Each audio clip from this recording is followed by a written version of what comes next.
Alors, l'esprit de Jeanne Garnier, c'est surtout accueillir, accompagner, soulager, et puis aimer. Bon. Enfin, tout ça se fait dans une compassion, au sens fort du terme. Maintenant, si à l'heure actuelle, il n'y a plus pratiquement d'hospitalisation, peut-être qu'il faut aller chercher un système qui s'oriente vers le domicile. Mais ceux qui n'ont pas de domicile ou pas de famille, comment on fait? Il faudra bien inventer des choses, quoi. Donc c'est pas sûr que ce soit la formule d'aujourd'hui qui soit la bonne, et qui soit encore pérenne dans 20 ans ou 30 ans. Mais ce qui sera toujours pérenne, c'est prendre soin. Ce sera toujours pérenne d'avoir le souci de soulager. Ce sera toujours pérenne de respecter le patient dans ses souhaits, etc. Et ce sera toujours pérenne de travailler en équipe, bon, mais peut-être différemment. Maintenant, on a quand même besoin d'un lieu pour mourir, enfin d'un lieu pour vivre et pour mourir. Bon, on ne va pas faire ça en externe. Hein. En ambulatoire, c'est bien gentil, mais enfin, il y a aussi des limites, quoi.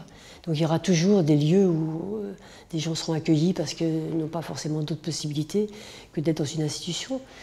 Mais j'allais dire, en équipe mobile, c'est aussi l'esprit de Jeanne Garnier qui passe, c'est-à-dire l'attention à la personne, quoi. L'attention, le prendre soin. Et ça, dans notre souci, dans ce qui nous est confié comme Xavier, d'adapter, enfin de chercher avec le conseil de direction, le conseil d'administration, hein, comment adapter les choses à aujourd'hui. On rappelle ces valeurs fortes, mais j'allais dire, on n'est pas les seuls à les rappeler, mais en tout cas, nous, on a le devoir de les rappeler, quoi. Et se dire, bah, aujourd'hui, comment on peut vivre le prendre soin dans des modalités tellement différentes les unes des autres. Comment on peut vivre le respect quand il y a autant de cultures qu'on ne connaît pas. Bon. Comment est-ce qu'on peut vivre la réflexion éthique et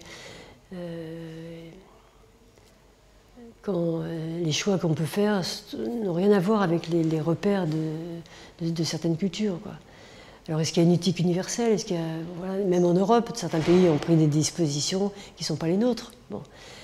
Faut-il passer d'un pays à l'autre pour aller se faire euthanasier, pour avoir un suicide assisté, pour être sûr que les soins palliatifs qu'on aura, on les aura, et puis on ne risque pas d'être tué.